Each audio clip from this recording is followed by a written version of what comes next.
Good morning, students. I am Dr. Meenakshi Gehlot, Associate Professor, Department of Geology, SPC Government College Ajmer. मेरा आज का topic passive and active transport. मेरा ये topic MDS university Ajmer के BSc part first की second paper को cover करेगा।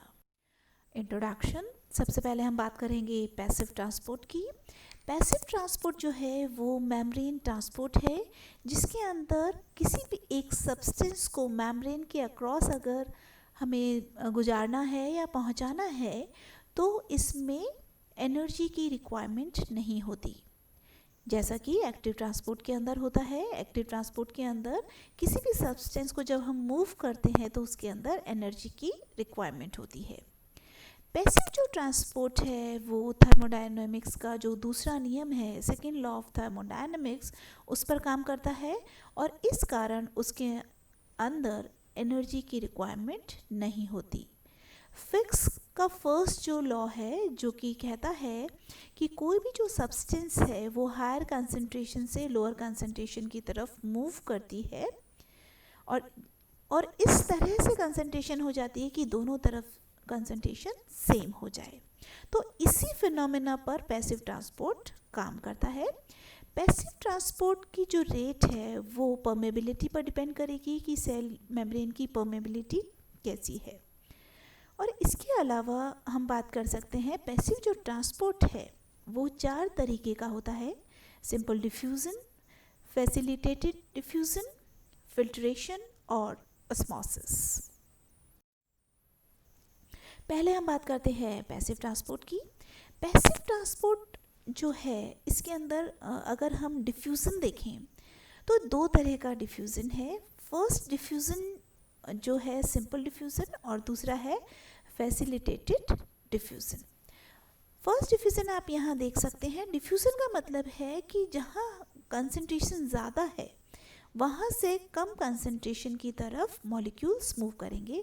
यहाँ पर हम देख सकते हैं कि बहुत ज़्यादा कंसंट्रेशन है मॉलिक्यूल्स की और इस मेम्ब्रेन के अक्रॉस फिर ये मूव कर जाएंगे दूसरी तरफ, क्योंकि यहाँ कंसंट्रेशन ज़्यादा है, यहाँ कंसंट्रेशन कम है।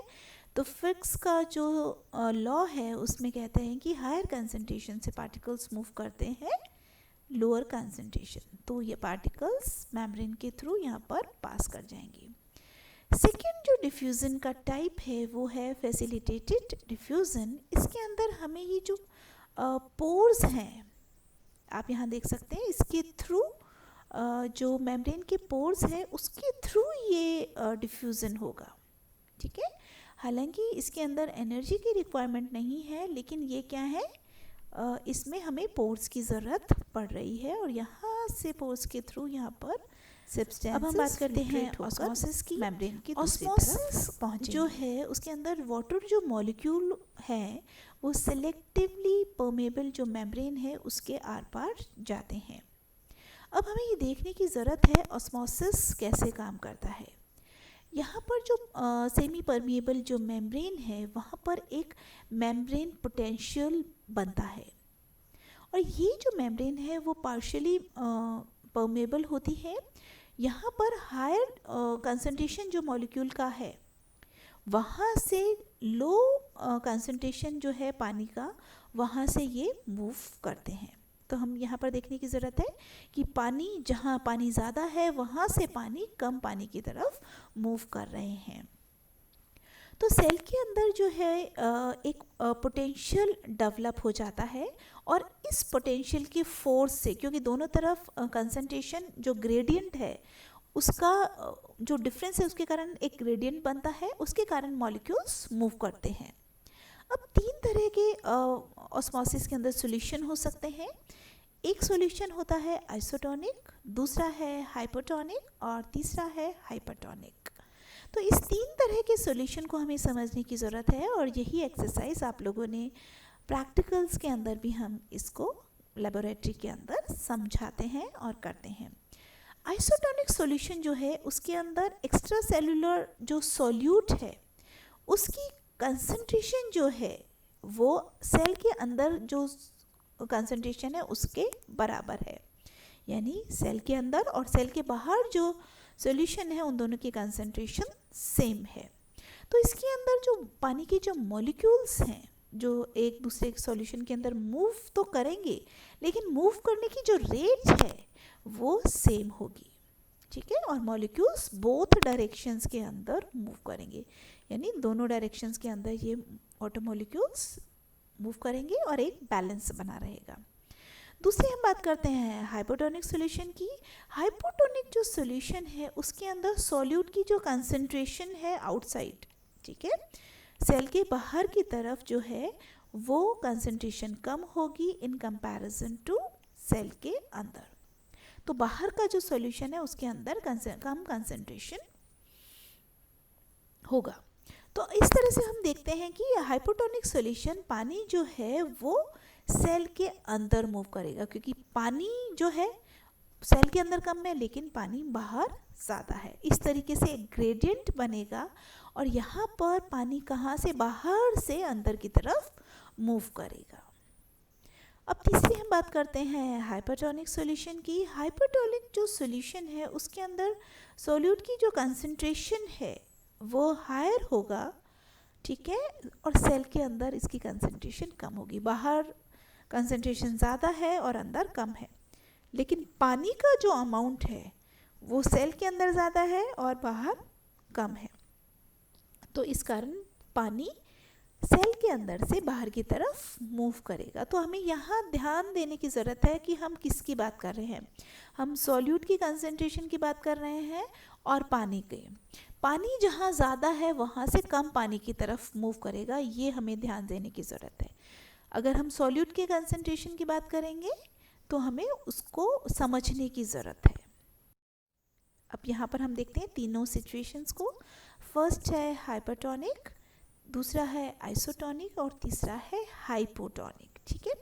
हाइपरटोनिक फर्स्ट जो सिचुएशन हम देख रहे हैं इसके अंदर देखिए जो पानी जो है वो कहाँ की तरफ मूव करेगा, बाहर की तरफ, क्योंकि बाहर की तरफ हमने कहा पानी कम है और सेल के अंदर पानी ज़्यादा है। तो ज़्यादा पानी बाहर की तरफ से सेल की तरफ से बाहर की तरफ मूव करेगा। इस कारण अगर हम आरबीसीज को हाइपरटोनिक सॉल्यूशन के अंदर रखते हैं तो ये श्रिंक हो जाती हैं। दूसरा सिचुएशन आता है आइसोटोनिक सिचुएशन। आइसोटोनिक सिचुएशन में आप देखिए कि कंसंट्रेशन बाहर और अंदर दोनों तरफ सेम है, तो मूवमेंट बाहर भी हो रहा है मॉलिक्यूल्स का, वाटर मॉलिक्यूल्स का, और अंदर भी हो रहा है, रेट सेम है। इस कारण आरबीसी की शेप प्रॉपर वे में बनी रहती है। यहाँ पे देखिए दोनों तरफ पानी का डायरेक्शन मूव कर रहा है। तीसरी सिचुएशन आती है हाइपोटोनिक। हाइपोटोनिक में आप देखिए कि कंसंट्रेशन जो है बाहर ज़्यादा है, पानी ज़्यादा है और आरबीसी के अंदर पानी कम है, तो पानी कहाँ मूव करेगा, आरबीसी के अंदर मूव करेगा। और पानी जब बहुत ज़्यादा मूव कर जाएगा तो एकदम टर्जिट होकर फूल जाएंगी और एक्सेस फुलने से इसकी मेम्ब्रेन पे प्रेशर लगेगा और ये बर्स्ट हो जाएंगी। तो इस तरीके से ऑस्मोसिस में वाटर मॉलिक्यूल्स एक स्थान से दूसरे स्थान पर मेम्ब्रेन के थ्रू पास होते हैं। फिल्ट्रेशन की हम बात करते हैं। फिल्ट्रेशन जो है वो पानी का मूवमेंट है और यहाँ पर जो सॉल्यूट के मॉलिक्यूल्स हैं वो मेम्ब्रेन के थ्रू निकलते हैं। अब ये जो मूवमेंट है वो हाइड्रोस्टैटिक प्रेशर एक क्रिएट होता है मेम्ब्रेन सिस्टम पर, उसके कारण ये फिल्ट्रेशन होता है। जैसा कि हम किडनी के अंदर बोमन्स जो कैप्सूल है उसके अंदर इस तरह के मूवमेंट को देख सकते हैं, जिसमें कि हाइड्रोस्टैटिक प्रेशर के कारण वाटर जो मॉलिक्यूल्स हैं वो मूव कर रहे हैं। देखिए यहाँ पर हम देख सकते हैं बोमन्स कैप्सूल में यहाँ पर एक प्रेशर क्रिएट हो रहा है और इस प्रेशर के कारण यहाँ पर फिल्ट्रेशन का काम हो रहा है। तो इस तरीके से ये भी एक फिनोमेना है पैसिव ट्रांसपोर्ट का। Active transport. एक्टिव ट्रांसपोर्ट जो है वो हमेशा इसके अंदर जो मॉलिक्यूल्स हैं और आयंस हैं वो कंसंट्रेशन ग्रेडियंट के अगेंस्ट मूव करते हैं। जब भी हम बात करते हैं कंसंट्रेशन ग्रेडियंट या इलेक्ट्रोकेमिकल ग्रेडियंट की, इसके अंदर सेल जो है वो एनर्जी यूटिलाइज करती है, और एक्टिव ट्रांसपोर्ट के अंदर जो मैकेनिज़्म बनता है उसके अंदर एनर्जी यूटिलाइज होती है जो कि एटीपी के फॉर्म में होती है। अगर हम सेल के अंदर देखें तो मेटाबॉलिज्म से जो एनर्जी बनती है वो एक्टिव ट्रांसपोर्ट के अंदर यूटिलाइज हो जाती है। आरबीसी के अंदर जो सोडियम और पोटेशियम का जो लेवल है उसे यूटिलाइज करने के लिए एक्टिव ट्रांसपोर्ट होता है, और एक्टिव ट्रांसपोर्ट जो है वो एटीपी को यूटिलाइज कर लेता है। एक्टिव ट्रांसपोर्ट को हम दो कैटेगरीज में डिवाइड कर सकते हैं, प्राइमरी एक्टिव ट्रांसपोर्ट और दूसरा है secondary active transport. Primary active transport जो एनर्जी का सोर्स है, जैसे केमिकल एनर्जी जिसे हम कह रहे हैं एटीपी, उसे डायरेक्टली यूज़ कर लेता है मॉलिक्यूल्स को मूव करने में, जबकि सेकेंडरी एक्टिव ट्रांसपोर्ट जो है वो इलेक्ट्रोकेमिकल जो ग्रेडियंट से जो एनर्जी यूटिलाइज होती है उस एनर्जी के सोर्स को मॉलिक्यूल्स को मूव करने में ये यूज़ करता है। और इस तरह से हम देख सकते हैं दोनों का सबसे इम्पॉर्टेंट एनिमल के अंदर जो पंप काम करता है वो सोडियम पोटेशियम पंप होता है। इसके अंदर सोडियम आयंस जो हैं वो मूव करते हैं और पोटेशियम आयन मूव करते हैं। तो इन दोनों का जो मूवमेंट है इसके अंदर एटीपी यूटिलाइज होते हैं। और सोडियम पोटेशियम जो पंप है वो हमारे किसी भी सेल के अंदर कंसंट्रेशन जो आयंस की कंसंट्रेशन है उसको मेंटेन करने का काम करता है। अब इस पंप के अंदर जो मेम्ब्रेन है उस मेम्ब्रेन के अंदर एक वोल्टेज क्रिएट होता है जिसे इलेक्ट्रोजेनिक पंप के नाम से हम जानते हैं। तो एक वोल्टेज क्रिएट होता है, उससे ये एनर्जी लेता है। प्राइमरी इलेक्ट्रोजेनिक जो पंप है वो प्लांट्स के अंदर हाइड्रोजन आयंस के रूप में प्रेजेंट होता है, जबकि एनिमल्स में ये सोडियम पोटेशियम पंप के नाम से जाना जाता है। प्राइमरी एक्टिव ट्रांसपोर्ट के अंदर हम देख सकते हैं कि किस तरह से आयन का एक्सचेंज हो रहा है और सोडियम और पोटेशियम जो है वो मूव कर रहे हैं। सबसे पहले हम देखते हैं कि ये जो कैरियर प्रोटीन्स हैं उन कैरियर प्रोटीन्स पर एटीपी जो है फास्फोराइलाइज होकर उसे एक्टिव फॉर्म में ला देती है, और जैसे ही ये एक्टिव फॉर्म में आते हैं ये चैनल्स खुल जाते हैं, प्रोटीन्स के ये चैनल खुल जाते हैं और तीन जो सोडियम के आयंस हैं वो अंदर से बाहर की तरफ मूव कर जाते हैं। और जैसे ही ये चैनल खुलते हैं वहाँ पर हम देख सकते हैं ये प्रोटीन्स के जो कैरियर प्रोटीन्स फास्फोराइलाइज हो जाते हैं। तब ये पोटेशियम जो आयंस हैं वो दो पोटेशियम आयन अंदर की तरफ आ जाते हैं। तो इस तरीके से हम ध्यान रखने की ज़रूरत है कि तीन सोडियम आयंस अंदर से बाहर की तरफ मूव कर रहे हैं और दो पोटेशियम आयन बाहर से अंदर की तरफ मूव कर रहे हैं हर एक्टिव ट्रांसपोर्ट। सोडियम पोटेशियम जो पंप है उसके अंदर सोडियम जो है वो सेल के बाहर की तरफ जाता है और पोटेशियम जो है वो सेल के अंदर आता है। लगातार ये जो साइकिल है वो चलती रहती है। हर स्टेप के अंदर, हर साइकिल के अंदर तीन जो सोडियम आयन हैं वो सेल से बाहर की तरफ निकलते हैं और दो जो पोटेशियम आयन है वो सेल के अंदर एंटर करते हैं।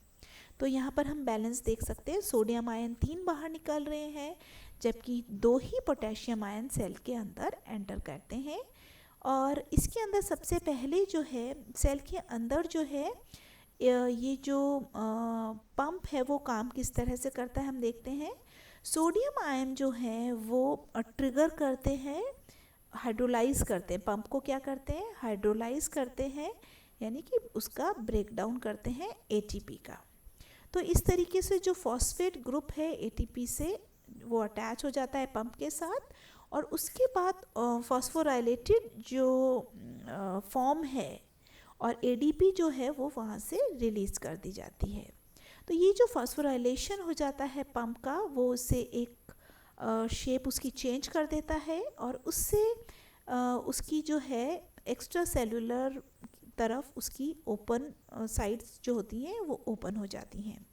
इस तरीके से हम देख सकते हैं कि ये जो पंप है उसके अंदर सोडियम जो आयंस हैं वो बाइंड हो जाते हैं और ये जो है 3 आयन वो है बाहर की तरफ रिलीज़ हो जाते हैं। तो इस तरीके से ये पंप काम करता है जिसके अंदर मॉलिक्यूल्स का और आयंस का मूवमेंट होता है।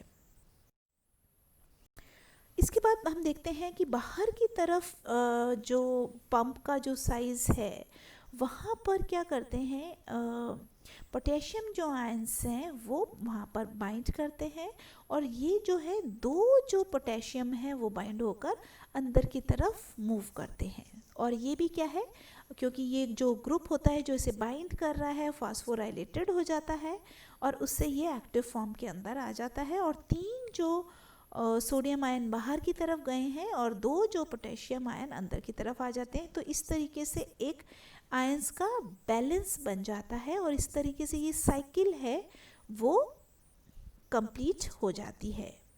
और प्रोटीन जो है वो भी इस तरीके से एक्टिव फॉर्म में आ सकते हैं और वो भी फॉस्फेट जो ग्रुप हैं उसके साथ उसको फॉस्फोराइलेशन के थ्रू एक्टिव होकर प्रोटीन का मूवमेंट भी इसी तरीके से हो सकता है जिस तरीके से आयंस का मूवमेंट हुआ है। सेकेंडरी एक्टिव ट्रांसपोर्ट, सेल्स के अंदर मेम्ब्रेन जो है वहाँ पर इलेक्ट्रोकेमिकल जो ग्रेडियंट है जो कि प्राइमरी एक्टिव ट्रांसपोर्ट के अंदर एनर्जी स्टोर करने से बना है, वहाँ पर आयन जब रिलीज़ हो जाते हैं और वापस आ जाते हैं अपने ग्रेडियंट के अंदर वापस आ जाते हैं, तो एक्टिव ट्रांसपोर्ट जो है इस एनर्जी को यूज़ करेगा अपने सब्सटेंसेस को मूव करने के लिए। जैसे हम देखें कि हायर कंसंट्रेशन है सोडियम आयन की एक्स्ट्रा सेलुलर स्पेस के अंदर, ठीक है, और वहाँ पर एक जो रूट पहले से अभी बन गया है, चैनल जो बन गया है कैरियर प्रोटीन का वो ओपन है, तो सोडियम आयन जो है मूव डाउन हो जाएंगे कंसंट्रेशन ग्रेडियंट के और वापस सेल के अंदर की तरफ आ जाएंगे। और सेकेंडरी एक्टिव जो ट्रांसपोर्ट है इसके अंदर सोडियम जो आयंस हैं वापस अपने कपल्ड हो जाते हैं, जुड़ जाते हैं और वापस कैरियर प्रोटीन के साथ अटैच होकर अंदर की तरफ मूव कर जाते हैं। तो ये जो कैरियर प्रोटीन्स हैं वो सोडियम आयन के मूवमेंट में हेल्प कर रहा है और यहाँ पर ये जो इलेक्ट्रोकेमिकल ग्रेडियंट पहले से बना था उसे ये यूटिलाइज कर रहे हैं और ये जो कैरियर प्रोटीन है वो सोडियम ग्रेडियंट को ग्लूकोज के मॉलिक्यूल्स मूव करने में यूज़ करेंगे। यहाँ पर आप देख सकते हैं प्राइमरी और secondary active transport. Primary transport के अंदर हमने ये देखा था सोडियम पोटेशियम पंप काम कर रहा है और एटीपी इसके अंदर यूटिलाइज हो रही है, कैरियर प्रोटीन्स का फॉस्फोराइलेशन इसके अंदर हो रहा है और चैनल ओपन हो जाते हैं जिससे 2 जो पोटेशियम आयन है वो अंदर की तरफ और 3 जो सोडियम आयन है वो बाहर की तरफ मूव करते हैं। ऐसे मूवमेंट से यहाँ पर इलेक्ट्रोकेमिकल ग्रेडियंट एक बन जाता है और इन खुले हुए ग्रेडियंट को यहाँ पर सेकेंडरी एक्टिव ट्रांसपोर्ट के अंदर यूज़ किया जाता है क्योंकि ये चैनल जो हैं वो खुले हुए हैं। तो सोडियम जो है वो ग्लूकोज सिम्पोर्ट ट्रांसपोर्ट जो लोड्स हैं उसे एक्स्ट्रा सेलुलर फ्लूइड से अंदर की तरफ मूव करता है और sodium glucose symport transport release glucose into the cytoplasm. तो यहाँ पर आप देख सकते हैं ग्लूकोज और सोडियम जो है वो बाइंड होकर इस चैनल को यहाँ पर प्राइमरी में जब हमने यूज़ किया जो ग्रेडियंट बनाया था वो सेकेंडरी ने इसे यूज़ कर लिया और ये जो साइटोप्लाज्म के अंदर ये ग्लूकोज रिलीज़ हो जाता है। तो इस तरीके से ये यूज़ कर रहा है प्राइमरी के अंदर जो ट्रांसपोर्ट इलेक्ट्रोकेमिकल जो ग्रेडियंट बना था उससे। सेकेंडरी एक्टिव जो ट्रांसपोर्ट है वहाँ पर 2 जो मॉलिक्यूल्स हैं वो ट्रांसपोर्ट होते हैं और एक ही डायरेक्शन में होते हैं और या फिर अपोजिट डायरेक्शन में हो सकते हैं।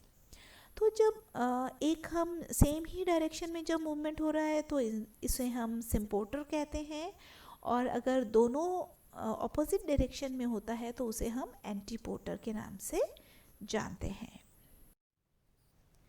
आज हमने पैसिव और एक्टिव ट्रांसपोर्ट के बेसिक्स को जाना कि किस तरीके से सोडियम और पोटेशियम पंप वर्क करता है डिफरेंट कंसंट्रेशन को सेल के अंदर बनाने में, और किस तरीके से पैसिव ट्रांसपोर्ट के थ्रू मॉलिक्यूल्स मूव करते हैं। Thank you so much.